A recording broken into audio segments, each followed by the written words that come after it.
ठीक है। हम यहाँ पे, हाँ वो बर्थडे पार्टीज में तुम लोग सब गए हो, ठीक है। तो अब जब तुम किसी अपने दोस्त को गिफ्ट देते हो, तो क्या तुम ये सोच के गिफ्ट देते हो कि इसके बदले में कुछ मिलेगा? हाँ, तुम रिटर्न गिफ्ट का वेट करते हो, बट इंटेंशनली तुम क्या ये सोचते हो कि हाँ ये गिफ्ट दूंगा तो मेरे को मतलब इसके बदले में कुछ मिलेगा, प्रॉपर्टी मिल जाएगी, ज्यादा खाना मिल जाएगा जितना बड़ा गिफ्ट होगा, ऐसा कुछ सोचते हो? सोचते कितना भी होगे, बट मोरालिटी बेसिस पे नहीं सोचते हो। दोस्त ने गिफ्ट ही नहीं लिया, अरे वाह यार क्या दोस्त हैं तुम लोगों के। ठीक है। सो इस चीज को समझना है कि यहाँ पे ना हम गिफ्ट और सेटलमेंट डीड की बात कर रहे हैं कि यूनिलैटरली रिवोक नहीं हो सकती। यूनिलैटरली का मतलब क्या होता है? अकेले अकेले में रिवोक नहीं हो सकती। ये केस को समझना हो, NP Sasindran versus NP Punappa and others. इस केस में क्या होता है, एक पिताजी रहता है, उन्हें अपनी बेटी पे बहुत प्रेम आता है कि ओ मेरी बेटी, मेरी लाडली बेटी, मेरी बिटिया रानी एंड ऑल दैट। वो उसको एक प्लॉट प्रॉपर्टी एसेट गिफ्ट कर देते हैं। ठीक है, गिफ्ट कर देते हैं out of love and affection. Gift क्या होता है? Out of love and affection, कोई कंडीशन अटैच नहीं होती उसमें कि बेटा अगर तुमने 100% मार्क्स लाए तो ही मैं ये गिफ्ट दूंगा वरना वापस दे दूंगा। हम घर की बातें नहीं करेंगे यहाँ पे, ओके? घर में जो रियलिटी चलती है लॉ में हम उसको वैसे नहीं देखेंगे। तो वो अपनी बेटी को ये गिफ्ट दे देते हैं। थोड़े साल बाद उनको लगता है कि वो प्रॉपर्टी जो है वो उनके बेटे के लिए ज्यादा सूटेबल है, नॉट फॉर द बेटी। तो वो कहते हैं कि मैं रिवोक करता हूँ उस गिफ्ट को और ये गिफ्ट मैं देना चाहूंगा अब अपने बेटे को। तो बेटी का दिमाग खराब हो जाता है कि भाई मैंने इतना कुछ सोच लिया था, मैं अपनी डांस क्लासेस चलाने वाली थी वहां पे, मेरा मस्त एकदम म्यूजिक शो होता रात को वहां पे, ये होता, फैशन डिजाइनिंग करती, ये करती, और अचानक से ये प्रॉपर्टी भैया के नाम कर रहे हैं, ये तो बहुत गलत चीज हो जाएगी। तो वो ये केस कोर्ट में लेके जाती है। कोर्ट कहता है, कोर्ट तो और थोड़ा पागल हो जाता है उसमें, ट्रायल कोर्ट में, ट्रायल कोर्ट कहता है कि वो पिताजी की विल थी कि वो अपने बेटे के नाम करे, वो गिफ्ट विफ्ट नहीं था। ठीक है। सो डोनर कौन हो गया? तुम लोग हो गए जो बर्थडे पार्टी में गिफ्ट देने जाता है। डोनी कौन हो गया? डोनी होगा, ये यहाँ पे लिखा हुआ है DONEE। ठीक है, ये हो गया डोनी। तो डोनी वो लड़की हो गई, डोनर उसके पिताजी हो गए। तो कोर्ट, ट्रायल कोर्ट्स और ये सब क्या कह देते हैं कि भाई वो ना विल थी उनकी, पिताजी ने विल बनाई थी कि उनके बेटे पे होना चाहिए, तो डोनी जो, मैम आप महिला हैं आप प्लीज रहने दीजिए, हट जाइए, बाप बेटे के बीच बात करें। अब जो डोनी रहती है, जो लड़की रहती है, उसका वकील अच्छा समझदार रहता है, केस को वो सुप्रीम कोर्ट तक ले जाता है जैसे तैसे। सुप्रीम कोर्ट कहता है कि गिफ्ट और विल का डिफरेंस समझोगे आप। ठीक है, गिफ्ट और विल में एक बहुत मेजर डिफरेंस होता है। विल तभी एग्जीक्यूट हो सकती है जब किसी की डेथ हो गई हो। ठीक है, बोलते हैं ना इनकी विल पे बात आ गई। अभी तुमने अगर कुछ शायद, हाँ, हाउसफुल 5 का ही मैं ट्रेलर देख रही थी, उसमें भी अगर तुमने देखा हो, चिराग का तुरंत ऐसे आ गया, गुड। सो हाउसफुल 5 देखा हो तो अगर ट्रेलर जाके देखोगे उसमें विल की बात हो रही है, समबडी समबडी एक्सपायर्ड और उनके बेटे के नाम पे उन्होंने इतना बड़ा एम्पायर करके रखा है। तो विल कब एग्जीक्यूट होती है? जब कोई इंसान मर जाता है। गिफ्ट कब एग्जीक्यूट होता है? वो कभी भी हो सकता है। वो, हाँ पापा रंजीत, सो गिफ्ट ना कभी भी एग्जीक्यूट हो सकता है। ठीक है। तो यहाँ पे कोर्ट बोलता है कि वो तो गिफ्ट ही था, और गिफ्ट ना नॉन रिवोकेबल होते हैं, इरिवोकेबल होते हैं। आप उनको रिवोक नहीं कर सकते कि आज तुमने अपने दोस्त को गिफ्ट दे दिया और 2 दिन बाद बोला कि भाई यार वो रिमोट कंट्रोल कार जो मैंने तेरे को गिफ्ट करी थी ना, मम्मी ने मेरे को सिर्फ इसीलिए दिलाई थी कि मैं किसी को गिफ्ट कर रहा हूँ, पर असली में तो चाहिए मुझे थी, तो तू क्या मेरे को दे सकता है? मैं तेरे को अगले बर्थडे पे और अच्छा कुछ दे दूंगा। तुम ये नहीं कर सकते हो गिफ्ट के साथ। तुमने एक बार किसी को गिफ्ट दे दिया तो तुम उसे रिवोक नहीं कर सकते, ओनरशिप ट्रांसफर्ड हो जाती है। ये वर्ड आप देखोगे जैसे ही गिफ्ट की बारे में बात करी गई कि ओनरशिप ट्रांसफर इमीडिएटली हो जाती है एग्जीक्यूशन और एक्सेप्टेंस पे। पिताजी ने एग्जीक्यूट करा कि गिफ्ट तुम्हारा है, बेटी ने एक्सेप्ट करा, बस केस खत्म। ठीक है। सो TPA, इसमें ट्रांसफर ऑफ प्रॉपर्टी एक्ट आप पढ़ोगे, ये बहुत बहुत टेक्निकल एक्ट है, one of the toughest acts when you will study in your law school. बहुत टेक्निकल है बट बहुत फन भी है, कुछ बहुत फालतू चीजें लिखी है, but one of the oldest acts 1882 का है ये। बहुत मजा आता है इसको पढ़ने में, if you have a good teacher, okay. तो इसमें गिफ्ट, प्रॉपर्टी, सेल डीड, इन सब के बारे में बात करी गई है। तो कोर्ट ने इसमें क्या बताया कि गिफ्ट्स और settlements once accepted, they will be final. ठीक है। Now we move on to the next case, which is eviction under Senior Citizens Act only in exceptional cases, Supreme Court. इस केस को ऊपर ऊपर से समझ लो, इतना इंपॉर्टेंट नहीं है, बट ऐसा कुछ रहता है कि कुछ माँ बाप रहते हैं, सीनियर सिटीजन रहते हैं, वो अपने बेटे से परेशान रहते हैं। तो हम यहाँ पे बात करें maintenance and welfare of parents senior citizen act. तो तुम सोच रहे होगे कि ऐसे माँ बाप होंगे जिनको अपना बेटा पास में चाहिए, उनकी सेवा कर दे, थोड़ी हेल्प कर दे, बुजुर्ग हो रहे हैं तो मदद चाहिए। ये ऐसे माता पिता है जिनको अपना बेटा चाहिए ही नहीं, दूर जाओ भाई, तुम हमें नहीं पसंद हो। ठीक है, हम तुमसे कुछ नहीं हो पा रहा है, तुम हमको बहुत तंग कर रहे हो, it would be better if I have a pet instead of you, तुम तो बहुत ही नाक में दम करके रखते हो, ठीक है। तो यहाँ पे उनका बेटा कहता है कि भाई ये क्या है, तेरे मम्मी पापा है और वो ये ऐसे कर रहे हैं, तो ये लोग कोर्ट में चले जाते हैं, ये तो बहुत गलत हो रहा है।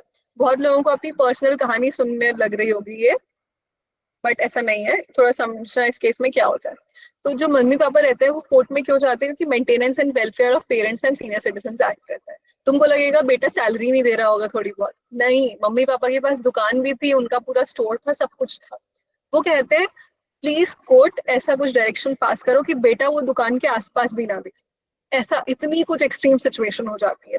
तो पहले वो कहते हैं बेटा हमको दुकान के आसपास भी ना दिखे, तो कोर्ट कहता है चलो ठीक है, हो गया।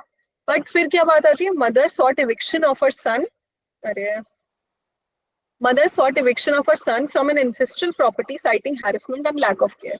तो मदर कहती है कि भाई लैक ऑफ केयर है, हैरेसमेंट है, तो मेरे को मेरी एंसेस्ट्रल प्रॉपर्टी जो है, मेरी माँ की माँ की माँ की नानी के पापा के नाना ने दी हुई प्रॉपर्टी है, उसमें मैं ये बेटे की बिल्कुल परछाई भी नहीं चाहती, बिल्कुल नालायक निकम्मा एकदम बेरोजगार पागल एकदम ऐसा बेटा है, पता नहीं कहाँ से मेरा बेटा बन गया है, मेरे को चाहिए ही नहीं है। तो कोर्ट क्या कहता है, सिर्फ सीनियर सिटीजन होने का मतलब ये नहीं है कि आप इविक्ट कर सकते हो लीगल हेयर्स को विदाउट एडिक्वेट जस्टिफिकेशन। तो मुबारक हो बहनों भाइयों, अगर तुम्हारे मम्मी पापा तुम्हारे साथ ऐसा करते हैं तो कोर्ट तुम्हारा सपोर्ट लेगा।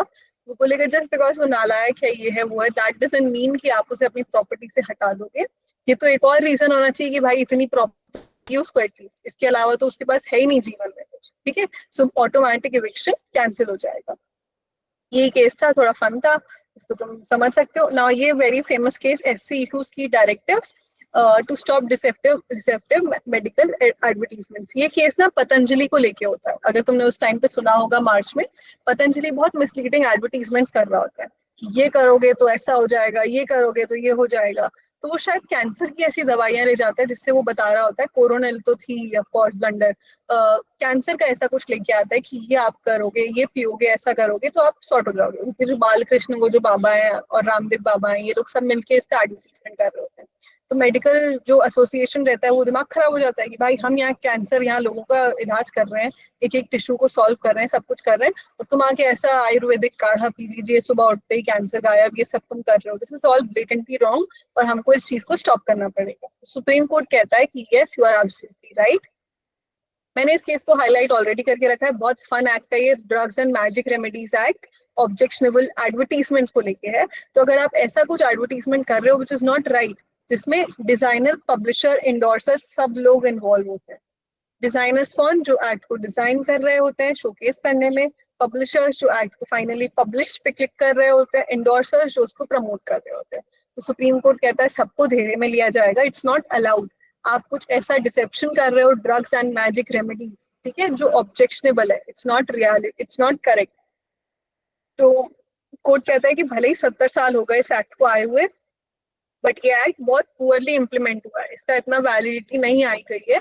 बट हमका इसका मतलब ये नहीं है कि हम इसे वैलिडेट ही नहीं करेंगे, यूज नहीं करेंगे। तो वो कहता है राइट टू हेल्थ कुछ होती है आर्टिकल 21 के अंडर, और हमको इसको यूटिलाइज करना पड़ेगा, we can't ignore it for long. Okay, अब जो सबसे शुरू में शायद इस लिंक में या पुरानी लिंक में मैंने कहा था कि हम ऐसे केस भी पढ़ेंगे जो तुम थैंकफुल रहोगे कि तुम्हारे साथ ऐसा नहीं हुआ, तो ये बहुत दर्दनाक केस है। एक शायद बुआ रहती है या मासी रहती है, बहुत लोग बोलेंगे कि नहीं नहीं 100% बुआ ही होगी, तो बुआ मान लेते हैं। एक बुआ रहती है, वो अपनी भतीजी को, नीस को 50 रुपीज देती है, ठीक है, जस्ट ₹50 कि जाओ बाहर से ये ग्रोसरी लेके आओ।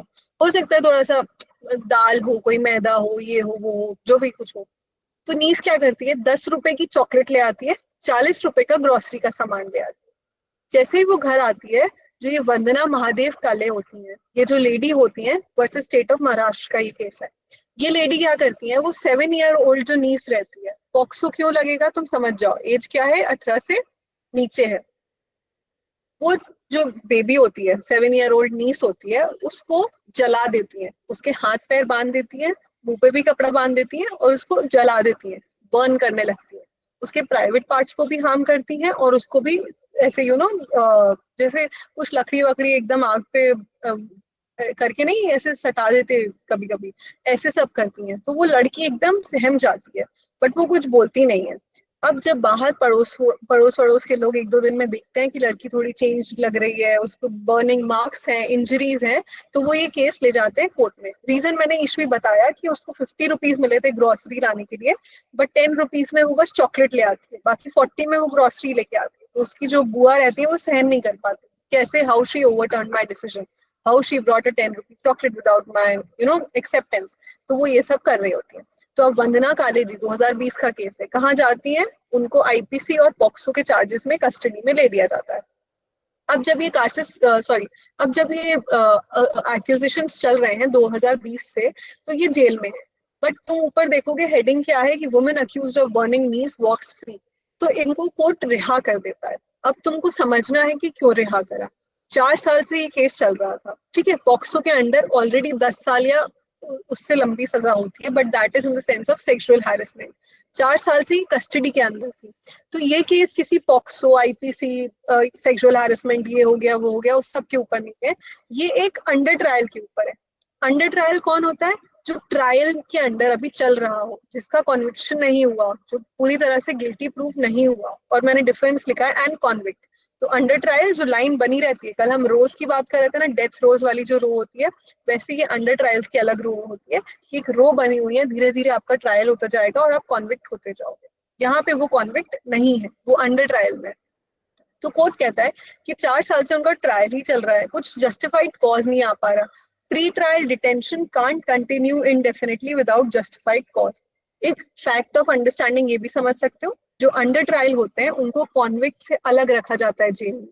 जो कॉन्विक्ट्स होते हैं उनको जेल में तो रखते ही हैं, बट एक बैरियर होता है कि अंडर ट्रायल अलग रहेंगे और जेल वाले लोग अलग रहेंगे, जो कॉन्विक्ट्स होते हैं, ताकि समझ जाओ कि जो बेचारे हो सकते हैं अंडर ट्रायल में है, वो प्रूव्ड नहीं है कि गिल्टी है, तो उनपे थोड़ा बेटर संतुलन उनका दिमाग का बना रहे। ठीक है, तो ये होता है। तो कोर्ट ने बोला कि आर्टिकल 21 के अंदर ना आप लिबर्टी से उनको वो नहीं कर सकते, वो ऑलरेडी 4 साल से जेल में है, which is I think enough. कि अगर उसने ऐसा कर, आई थिंक नहीं, कोर्ट ऐसा बोला, which they think he is enough. And also इनकी जो बेबी गर्ल थी, इनकी खुद की भी एक बेटी थी, वो जेल में ही बड़ी हो रही थी। तो उन्होंने बोला कि इट्स नॉट राइट, उसको अपनी माँ के साथ तो रखना ही है, और 4 साल उन्हें अंडर ट्रायल की तरह बिता ही दिए। तो अब उनकी बेटी को और उनकी माँ, उसकी माँ को, दोनों को हम रिहा करते हैं ताकि वो बाहर जाए। 4 साल की जो सजा बितानी थी उन्होंने बिता दी, ताकि बेटी का पूरी पेरेंटिंग वहीं पे ना हो। Now we move to the next case, which is mere breach of marriage, promise not rape without proof of initial fraud. Again जो लोग एलिमनाई मेंटेनेंस पे कल भड़क रहे थे, कोर्ट ये क्यों नहीं कर रहा, वो क्यों नहीं कर रहा, उनके लिए फिर से एक गुड न्यूज है। Boys might hear me well enough. इस केस में ये होता है, 16 साल से एक लड़की this is our Indian judiciary, yes, 16 साल से एक लड़की और लड़का रिलेशनशिप में रहते हैं, ठीक है। अब जब ये रिलेशनशिप में रहते हैं तो ये एक लिव इन हो जाती है, because at a lot of times they are staying together and showing to the world that they are husband and wife. तुम समझते हो कि दिल्ली, बॉम्बे में, बैंगलोर में बहुत सारी ऐसी प्रॉब्लम्स होती है फ्लैट को रेंट करने के लिए, कि आपको मना कर दिया जाता है, you are not married you won't be. 16 साल, अरे 16 साल के बच्चे नहीं है वो, 16 साल से रिलेशनशिप में है वो, ठीक है। तो समझो मैं क्या बोल रही हूँ, 16 साल से उनकी रिलेशनशिप चलती आ रही है। अब जब उनकी रिलेशनशिप चलती आ रही है, वो फ्लैट ढूंढ रहे हैं, कुछ भी ढूंढ रहे हैं, तो वो हमेशा कह देते थे yes we are married, yes we are married, we are totally into each other, that ये वो ऐसे सब कह रहे होते हैं, बट उनकी शादी नहीं हुई होती। अब उनकी रिलेशनशिप टूटती है, मैरिज सॉरी फेलियर हो जाता है। अब जब उनकी रिलेशनशिप चल रही थी तो ऑब्वियसली इतने लंबे टाइम में उनका सेक्सुअल इंटरकोर्स हो चुका था। अब जब ये हो गया था, एक एडवांटेज लड़की को ज्यादातर मिल जाता है ऐसी रिलेशनशिप्स में, कि वो रेप का यूज कर सकती है अगर लड़का उससे शादी ना करे। ये बहुत हमने एक पैटर्न डेवलप होता हुआ देखा है। So if a boy and a girl is in a relationship और उनके बीच सेक्सुअल इंटरकोर्स हो गया है और बाद में उनका ब्रेकअप हो जाता है, तो लड़कियां ज्यादातर क्या करती हैं, रेप के चार्जेस लगा देती हैं। और वो ये रीजन देती है कि हमें बोला गया था कि हमसे शादी करेगा, इसीलिए वी वर इन्वॉल्व। तो यहाँ पे भी ऐसे ही कुछ होता है। बट चार्जेस लड़की तब लगाती है जब वो लड़का ब्रेकअप करता है, तब नहीं, जब वो लड़का ब्रेकअप करके थोड़े सालों बाद दूसरी शादी कर लेता है। तो लड़की को सहन नहीं होता कि मैं अभी तक सिंगल हूँ, उसने अपनी शादी भी कर ली वहां पे, ठीक है, इसका घर भर बसने लगा, मैं तो लड़का ही नहीं ढूंढ पा रही, प्रॉब्लम हो रही है। तो false promise of marriage qualifies as rape when the intent to deceive existed from the beginning, which was not proven in the case. ठीक है, false marriage, false promise of marriage qualifies as rape. अगर आपने झूठा promise करा है और वो rape हो जाता है तो तब वो रेप की तरह क्वालिफाई होगा जब शुरू से वो मेंस लिया हो। 16 साल से वो मेंस लिया हो ना, थोड़ा इम्पॉसिबल लग रहा है, वो कभी भी ब्रेकअप कर सकता है, बट उसने नहीं करा, ठीक है, उनका फेलियर हो गया रिलेशनशिप का। तो कोर्ट ने एक बहुत beautiful, sometimes judgments are really nice, supreme court ही यहाँ पे बोलता है, फेल्ड रिलेशनशिप और नो कंसेंट के बीच एक डिफरेंस बताता है। वो कहता है आपकी रिलेशनशिप फेल हो गई, इसका मतलब ये नहीं कि आपने जो भी अभी तक करा उसमें कंसेंट इन्वॉल्व नहीं। रिलेशनशिप बहुत रीजन से फेल हो सकती है, कि आपको पसंद नहीं आ रहा, उसने खाने में नमक ज्यादा डाल दिया, मैं ऐसा खाना नहीं खा पाऊंगा, वो मेरे दोस्तों के साथ घुल मिल नहीं पा रही, I like to drink, she doesn't like to drink, she likes to drink, I hate drinking, मैं सुबह उठ के पूजा पाठ करता हूँ, वो पूजा पाठ नहीं करती, वो नहाती नहीं, वो ब्रश नहीं करती, कुछ भी रीजन हो सकते हैं, ठीक है। That could be the reason for a failed relationship, but that doesn't mean कि कंसेंट ही ऑब्टेन नहीं करा गया। तो कोर्ट ये बोलता है कि उस लड़की को समझना पड़ेगा कि उसने जो रेप चार्जेस लगाए हैं, दैट लुक्स मोर प्रोवोकेटिव, कि जैसे ही बंदे की शादी हुई, वो सेटल हुआ था, इसने चार्जेस अप्लाई करे, दैट इज कम्प्लीटली रॉन्ग, ठीक है। हाँ, उसको कॉफी पसंद है, मुझे चाय, तो जब डेटिंग हो रही हो ना तभी डिस्कवर कर लेना, पहली डेट पे चाय कॉफी पिलाते हैं कि क्या पसंद है क्या नहीं, बाद में इधर तक सिचुएशन नहीं आनी चाहिए, ठीक है। Now we'll talk about the next case. इसमें बताते हैं clarifying preliminary inquiry under BSS. इस पूरे केस में तुम ये समझो, Imran Pratapgarhi versus state of Gujarat and another. ये जो है ये एमपी, शायद हाँ एमपी है गुजरात से, बहुत फेमस है, पोएट है, रिसाइट करते हैं, बहुत सारी चीजें होती हैं, ठीक है। तो ये ऐसे ना एक पोएट कुछ रिसाइट करते हैं अपनी असेंबली वगैरह में, जो थोड़ा सा इंसाइट कर देती है हेटफुल कमेंट्स, बस ऐसा लोगों को लगता है। बट सुप्रीम कोर्ट ये कहता है, और सुप्रीम कोर्ट पता है कैसे कहता है, जब ये पोयम और ये सब चीजें सुना रहे होते हैं अपनी असेंबली में, तो ये गुजराती लैंग्वेज में सुनाते हैं। जब सुप्रीम कोर्ट समझ रहा है कि ये सही था या नहीं था, 19(1) में प्रोटेक्ट है कि नहीं है, कि 19(2) में जाना चाहिए, तो ये इंग्लिश ट्रांसलेशन कर रहे हैं गुजराती पोयम का इंग्लिश में। तो जैसे ये ट्रांसलेशन करते हैं तो कहते हैं ये तो सही लग रहा है, इसमें तो कुछ इंसाइटमेंट नहीं हो रहा, वो तो बस अपनी व्यक्तिगत बातें बता रहे हैं, जो उनको फील हो रहा है वो बता रहे हैं। सो लैंग्वेज जैसे ही वो ट्रांसलेट करते हैं, वो देखते हैं कि कोई कम्युनल डिसहार्मनी इससे नहीं आ रही थी। पुलिस ने क्या करा, फालतू में एफआईआर लिख दी, एमपी है वो, एमपी एंड पोएट, हाँ यहाँ लिखा है, सॉरी मैं एमएलए बोल रही थी शायद।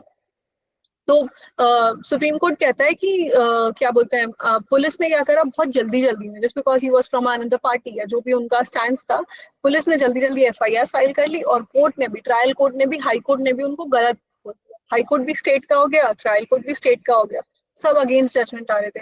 सुप्रीम कोर्ट ने बोला कि भाई जब हमने देखा तो नो प्राइमा फेसाई ऑफेंस था। प्राइमा फेसाई मतलब on the face of it, prima, prime, facie, face of it. तो जो सबसे पहला उनका इंप्रेशन पड़ा उस केस पे, जो भी उनकी पोएम थी, उसको देख के वो बोले कि ऐसा कुछ नहीं था कि आप इतना कम्युनल डिसहार्मनी और ये सब बोलने लगे, इट्स रॉन्ग, ऐसा कुछ नहीं हो रहा कि इंसाइटफुल और हेटफुल कंटेंट जनरेट हो रहा है। तो कोर्ट ने बोला कि जब पुलिस इंक्वायरी करती है, इंक्वायरी और प्रीलिमिनरी इंक्वायरी में अंतर समझो। प्रीलिमिनरी, प्रीलिमिनरी का मतलब होता है बिफोर हैंड, एफआईआर होने के भी पहले। प्रीलिम्स होते हैं ना, जैसे यूपीएससी में लोग देते हैं, जुडिशरी में लोग देते हैं, मेंस के पहले आते हैं, तो मेन समझ लो एफआईआर है। तो फर्स्ट इंफॉर्मेशन रिपोर्ट के पहले भी तुम सीधे पुलिस को कॉल करके ये नहीं बोल सकते ऐसा ऐसा हुआ है, जल्दी से एफआईआर लिखो। पहले पुलिस आएगी, चेक करेगी कि सही में हुआ है, या चिराग उनको कॉल करके मस्ती कर रहा है कि देखता हूँ पुलिस 10 मिनट में फोन सॉल्व करेगी मेरा केस या नहीं करेगी, ठीक है। तो पुलिस क्या कर सकती है, प्रीलिमिनरी इंक्वायरी कर सकती है। तो सुप्रीम कोर्ट बोलता है कि पुलिस प्लीज ये बात समझो, तुम्हारी प्रीलिमिनरी इंक्वायरी जो होती है ये मैंडेटरी तो है ही, पर ये फैक्चुअल भी होनी चाहिए। हाँ, मेरे मन में भी चंपक चाचा याद आ रहे थे।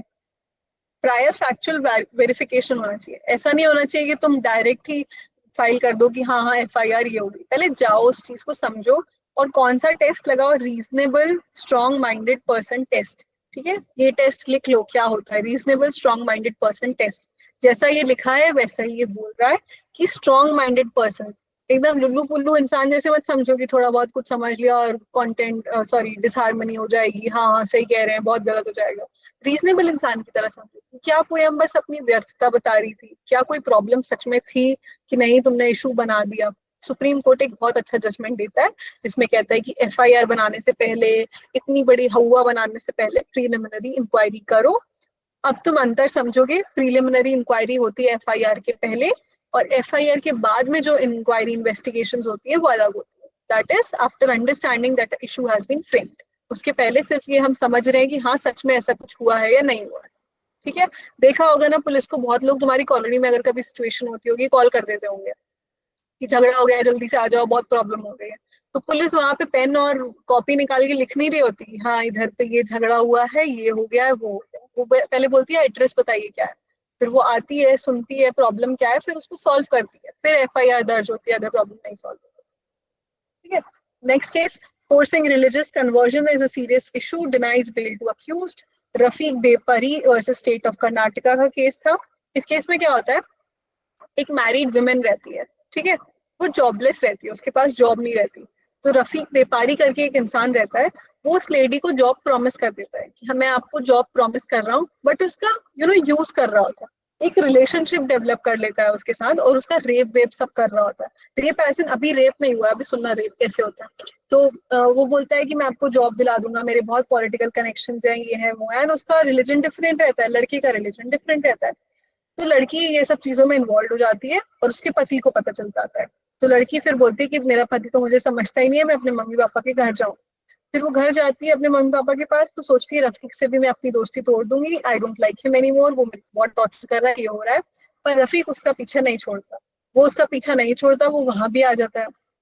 फिर ये एक शेल्टर होम में जाती है, शेल्टर होम में सोचती है कि यहाँ पे मुझे कहीं पे उसका कनेक्शन नहीं रहेगा, मैं अकेले रह सकती हूँ। और वहां पे ये आता है, उसका रेप करता है और उसको बोलता है कि तुमको कन्वर्ट होना पड़ेगा तभी मैं तुम्हारा पीछा छोड़ूंगा, तुमको मुझसे शादी करनी पड़ेगी। पर जब ये सब चल रहा होता है तो इसके पति को लगता है, उसका लीगल पति रहता है कि हाँ ये कुछ गलत हो रहा है। इसके मम्मी पापा भी कॉल करके बोलते होंगे कि वो गायब है, ये हो गया वो हो गया। तो वो एफआईआर फाइल करता है कि कुछ हो गया है मेरी वाइफ के साथ, समथिंग इज प्रॉब्लमैटिक। फिर हाँ लव जिहाद वाला केस आता है, इसको समझ आता है कि forced religious conversion is a grave offence. तो जब ये केस कोर्ट में जाता है, सिचुएशन बिल्डअप होती है, तो ये अंडरस्टैंडिंग आती है कि ये सब केस क्यों हो रहा था, उसको कोर्स करा जा रहा था ताकि वो कन्वर्ट हो जाए, अपना रिलीजन बदल ले। ऐसी सब चीजें, कन्फाइनमेंट, इंटिमिडेशन, ये सब क्यों हो रहा था कि जॉब दिला दूंगा, ये कर दूंगा वो, ताकि इवेंचुअली वो कन्वर्ट हो जाए।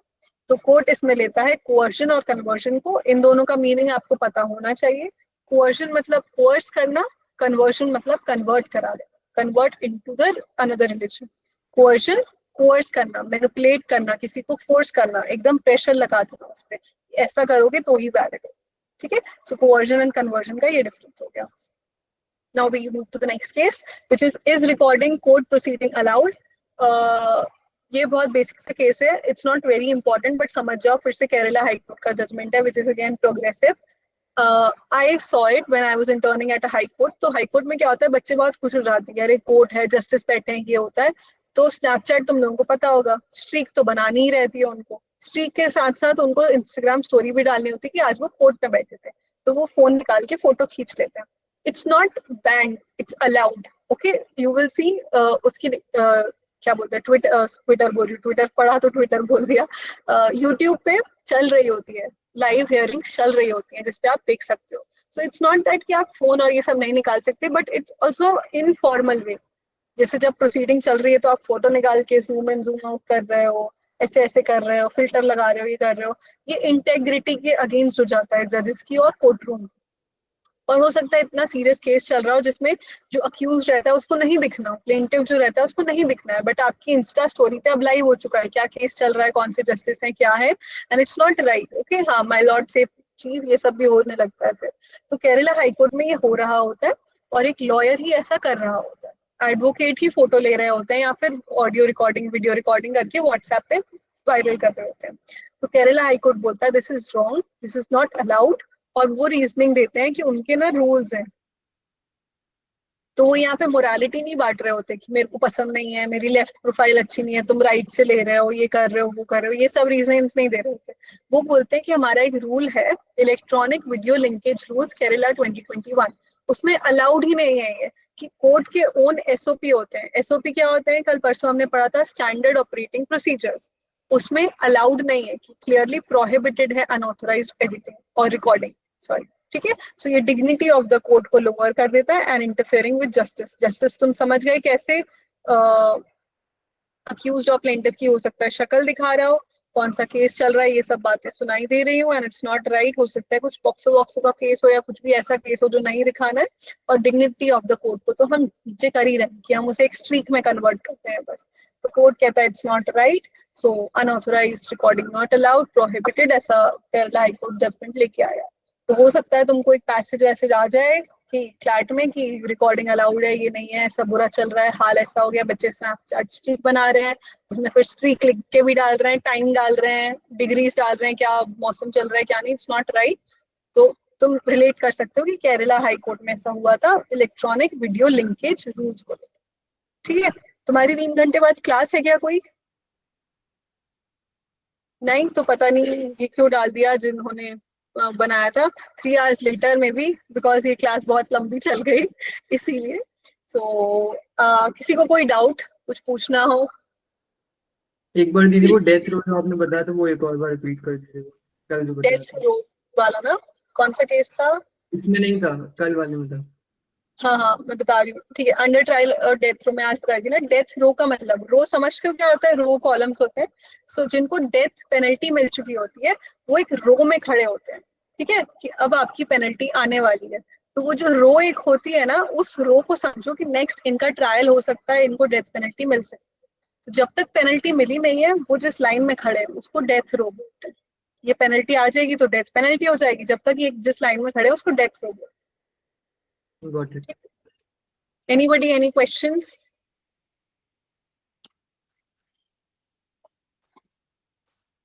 हर्षिता?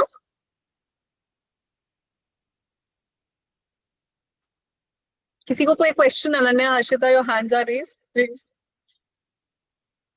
हाँ, पोल डिस्कस करना था। मैं पोल बस 2 मिनट में डिस्कस कर रही हूँ, और बहुत बेसिक अंडरस्टैंडिंग है एक। खोलो आज का पोल। देखो, जब तुम पोल खोलोगे तो लोकस स्टैंडर्ड का मतलब क्या होता है?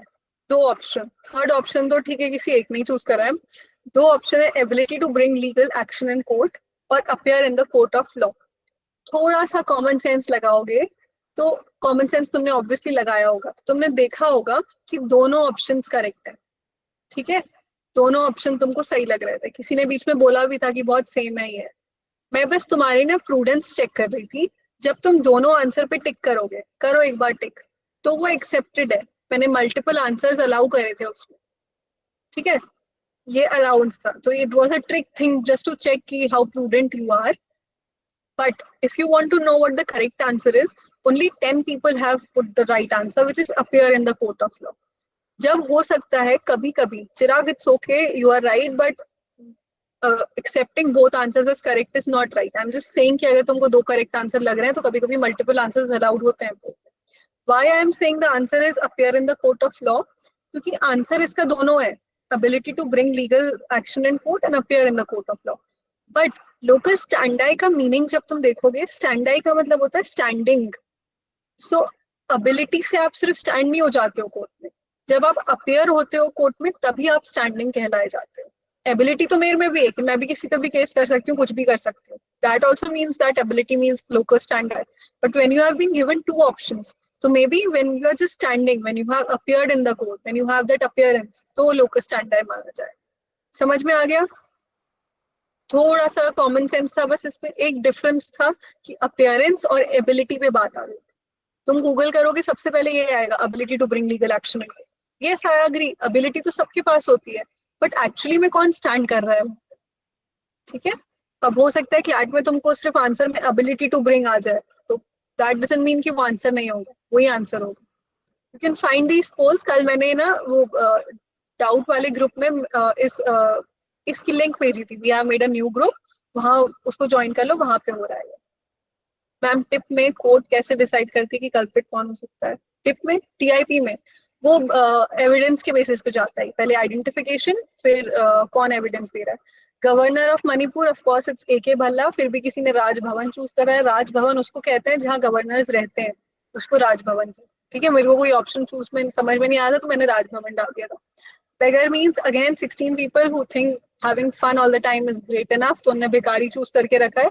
but the answer is one who asks for alms. good that किसी ने gets alms पे नहीं चूज करा। ask करोगे तभी मिलेगा, सबसे पहले आस्किन्स होनी चाहिए. That askings means you are a भिखारी, यू आर अ बेग. ठीक है. I will continue to do such polls. इससे थोड़ा पता चलता है तुम्हारी एनालिटिकल स्किल्स कितनी स्ट्रांग चल रही है. You can just message me, I will send you the link. Okay, चलो ठीक है. Good for today, enough for today. अब I have a task for you. आज और कल, कल आई थिंक हमारी लास्ट क्लास है ये मंथ की. Then we meet in July June. So don't use amazing, good. हाँ, ये चिराग पहले से ही रेडी हो गया हिंदी वर्ड्स को लेके. Don't use all of that. You have to put in a good word, good adjective. Just don't think I am getting self praised for that. मुझे चाहिए कि तुम्हारी vocab भी अच्छी हो. Use some good words for how the class was. Mention it here, it would be really nice. And then you may leave. Thank you so much. It was good teaching you all today. We meet tomorrow. किसी ने घिसा पिटा word use करा ना तो देखना कि good, amazing, fabulous.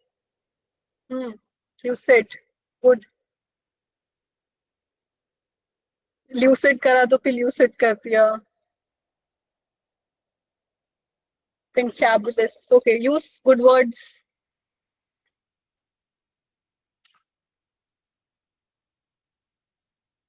मजा आ रहा है उसको. It was so insightful.